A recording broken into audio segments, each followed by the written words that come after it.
Hi guys, welcome to another video of share market basics. ये third video है और आज हमने बात करनी है टाइप्स ऑफ शेयर्स की। शेयर्स मैंने कि आपको इंट्रोडक्शन में भी बताया था, शेयर एक कंपनी का हिस्सा होता है। जब भी आप किसी कंपनी का शेयर बाय करते हैं मतलब आप उसके कंपनी के प्रॉफिट का हिस्सा बाय कर रहे हैं बेसिकली। और आज हम समझेंगे कि डिफरेंट टाइप ऑफ शेयर कौन कौन से होते हैं। दो ही तरह के शेयर्स होते हैं।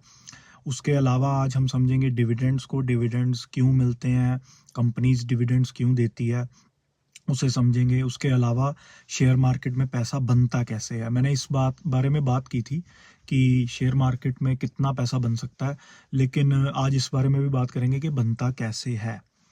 तो सबसे पहले तो एक होते हैं इक्विटी शेयर्स और दूसरे होते हैं preference shares. Equity shares basically एक नॉर्मल शेयर होता है। जब भी आप कंपनी का कोई भी शेयर बाय करेंगे आप किसी भी ब्रोकर के थ्रू नॉर्मल मार्केट में, वो आप इक्विटी शेयर ही बाय करेंगे। मेन फ़र्क जो होता है प्रेफरेंस शेयर्स और इक्विटी शेयर्स में ये होता है कि इक्विटी शेयर्स में आपको वोटिंग राइट्स दिए जाते हैं जब भी एनुअल जनरल मीटिंग होती है कंपनी की। यानी कि जब भी कोई कंपनी ने डिसीजन लेना होता है कंपनी के रिलेटेड, वो आपको एक मीटिंग बुलाएगी और आप वहाँ पर अपना वोट दे सकते हैं। वोट यानी कि हाँ या ना बता सकते हैं। बेसिकली समझने की बात है, सिर्फ आप इस बात को समझ लें कि इसका फ़र्क सिर्फ इतना ही होता है। पर अगर आप ये सोचेंगे कि आपकी वोटिंग से कोई ज़्यादा फ़र्क पड़ेगा, वो ऐसा नहीं होता, क्योंकि आपके पास ज़्यादा शेयर नहीं होंगे। As a normal retail shareholder जिसके पास कुछ लाखों में शेयर होंगे ज़्यादा से ज़्यादा, अगर आप ज़्यादा पैसा लगा रहे हैं। हाँ, वो बात अलग है कि अगर आप करोड़ों में लगा दें, आप काफ़ी सारा अच्छा खासा स्टेक ले लें किसी कंपनी में, तो आपको वोटिंग राइट्स जो हैं वो मतलब आपकी अहमियत होगी उस वोटिंग राइट्स में, क्योंकि आप एक बड़े शेयर होल्डर हैं।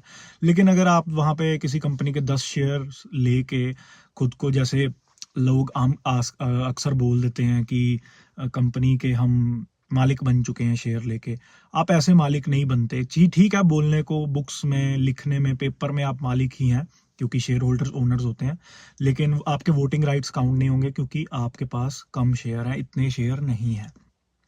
एक इंडिविजुअल इन्वेस्टर की बात कर रहा हूँ। तो ये फ़र्क होता है इक्विटी शेयर और प्रेफरेंस शेयर्स में। प्रेफरेंस शेयर्स में आपके पास वोटिंग राइट्स नहीं होते। यानी कि अगर आपके पास प्रेफरेंस शेयर्स हैं, उसमें आपके पास कुछ उसके उसके लिए कुछ आपको लिमिटेशंस लगाई जाती हैं कंपनी की तरफ से। सिर्फ ऑन पेपर बात हो रही है ये। अगर आप प्रेफरेंस शेयर्स लेने जाएंगे तो आपको नॉर्मल मार्केट में नहीं मिल पाएंगे। वो आपको एक अलग तरीके से कंपनी को मेल डालनी पड़ती है, वो एक अलग प्रोसेस होता है। जस्ट मैं समझाने के लिए बता रहा हूँ कि फ़र्क क्या होता है दोनों में। अब हम आ जाते हैं डिविडेंड्स पे। डिविडेंड्स बेसिकली मैंने पहले भी अपनी वीडियो में बताया था बेसिक्स में कि भी डिविडेंड्स जो वो होते हैं जो कंपनी जब भी प्रॉफिट कमाती है, कोई सेल करती है, उसके बाद उसमें से खर्चे निकाल के सब कुछ जो प्रॉफिट बचता है, अब वो प्रॉफिट जो होता है वो शेयर होल्डर्स में ही जाना होता है।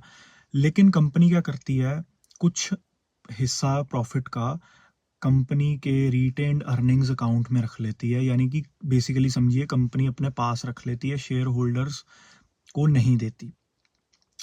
वो क्यों नहीं देती? क्योंकि वो पैसे को वो री इन्वेस्ट करती है बिजनेस में ताकि और ज़्यादा प्रॉफिट जनरेट हो सके। क्योंकि आप समझिए कि ग्रोथ जब भी कंपनी ने करनी है, प्रॉफिट को बढ़ाना है, सेल्स को बढ़ाना है, उसके लिए और पैसा चाहिए ही चाहिए।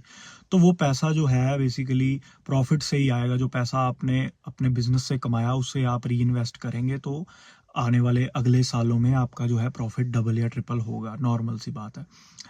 और जब कंपनी डिविडेंड देती है उसका मतलब ये होता है कि कंपनी इस पैसे को रीइन्वेस्ट नहीं करना चाहती, कंपनी को नहीं पता इस पैसे का क्या करें, तो वो कंपनी शेयर होल्डर्स में कैश बांट देती है। बेसिकली आपके बैंक अकाउंट में पैसा आ जाता है डिविडेंड।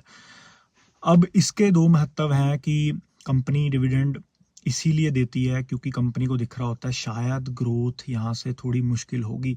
अक्सर जो बड़ी कंपनीज होती हैं, लार्ज कैप कंपनीज होती हैं, जैसे कि इंडिया में आप लगा लीजिए HDFC बैंक हो गया, टाटा स्टील हो गया, टाटा की जितनी भी कंपनीज हैं, बड़ी कंपनीज हैं, है ना, और जितने भी बड़े बैंक्स हैं, ICICI बैंक, ये सब डिविडेंड देते हैं क्योंकि इन्हें ये इतने बड़े हो चुके हैं कि अब इनके प्रॉफिट्स का ये लोग आगे ग्रोथ और जनरेट तो नहीं कर पाएंगे, इन्हें ऐसा लगता है, इसलिए ये लोग शेयर होल्डर्स को डिविडेंड दे देते हैं।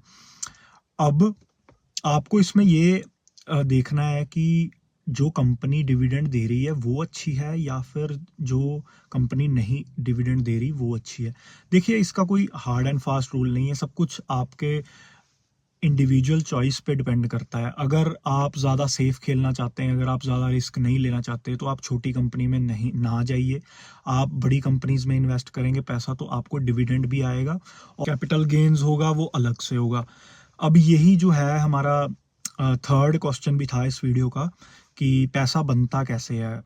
पैसा हमेशा शेयर मार्केट में दो तरह से बनता है, कैपिटल गेन्स जो भी मैंने अभी बोला, और दूसरा डिविडेंड्स। कैपिटल गेन्स ये होता है कि जब आप कोई शेयर को 500 रुपये में खरीदते हैं और वो शेयर का प्राइस 1000 हो जाता है, तो अब आप उसको 1000 में बेच देते हैं, तो आपका प्रॉफिट हो गया 500 रुपये का, और वो होता है कैपिटल गेन। बेसिकली जब भी आप कोई एसेट कम में खरीद कर उसे महंगे में बेच देते हैं, वो कैपिटल गेन्स में आता है। वो आप प्रॉपर्टी में भी उसको आप बोल सकते हैं, अगर आप सस्ती प्रॉपर्टी महंगी बेच देते हैं तो वो आपको कैपिटल गेन्स उसे बोल देते हैं या कैपिटल प्रॉफिट बोल देते हैं। तो शेयर मार्केट में भी दो तरह से ही पैसा बनता है, डिविडेंड से और कैपिटल गेन से।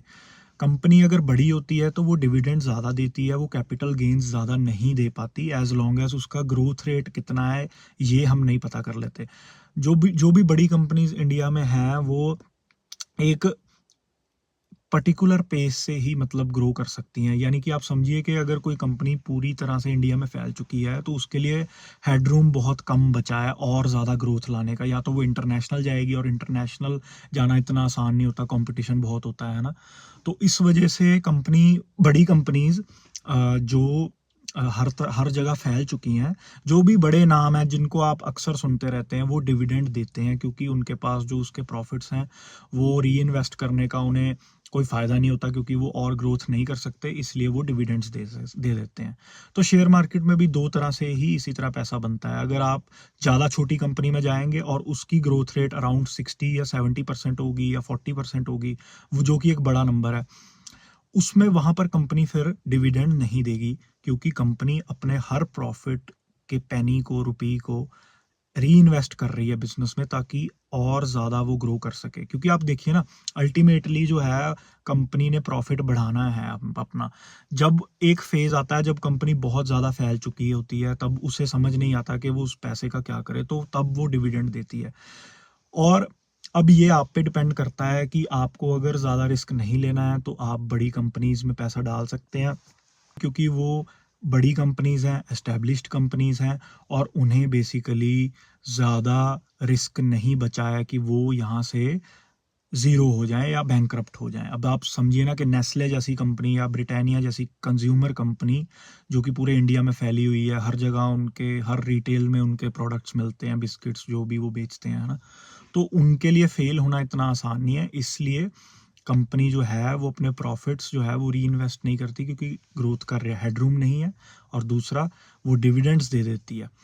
अब आपको यहाँ से समझ लग गया होगा कि कंपनी जो है, कोई भी है, वो किस तरह से पैसे को मैनेज करती है। छोटी कंपनी जो होती है वहाँ पर आपके पास कैपिटल गेन्स का हेडरूम ज़्यादा होता है, क्योंकि उसे ग्रोथ की अपॉर्चुनिटीज़ हैं। अभी उसने अगर मान लीजिए कोई कंपनी अगर राजस्थान से शुरू हुई, तो उसके पास अभी अपॉर्चुनिटी है ना कि वो पूरे इंडिया में फैल जाएगी, एज सिंपल एज दैट।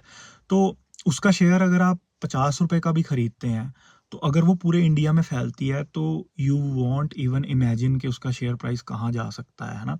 तो इस तरह से आपको देखना है इस चीज़ में। बाकी सब कुछ जो है वो इंडिविजुअल टू इंडिविजुअल डिपेंड करता है। अगर आप ज़्यादा रिस्क नहीं लेना चाहते, और अगर आप शेयर मार्केट में नहीं हैं, न्यू हैं, तो फिर तो आप बड़ी कंपनीज के साथ ही जाइए, वो ज़्यादा बेटर रहेगा, क्योंकि वहाँ पर आपके पास कैपिटल गेन्स इतना नहीं आएगा, लेकिन डिविडेंड्स जो हैं वो आपको सेफ एंड सिक्योर रखेंगे। और कंपनी का जो शेयर प्राइस होता है बड़ी कंपनीज का, वो ज़्यादा गिरता नहीं है बियर मार्केट में। बियर मार्केट जो मैंने पिछली वीडियो में भी डिस्कस किया था क्या होता है। तो आई होप सो आज की वीडियो से आपको काफ़ी हद तक और बेसिक्स पता लगे होंगे। शेयर्स क्या होता है, two types of shares, dividends, capital gains और डिविडेंड्स क्या होता है, तो इन दोनों में क्या कंपैरिजन है। तो आई होप सो ये वीडियो आपको अच्छी लगी होगी। लाइक करना, आप कमेंट करना, कोई क्वेश्चन हुआ, फीडबैक हुआ, हम मिलते हैं नेक्स्ट वीडियो में।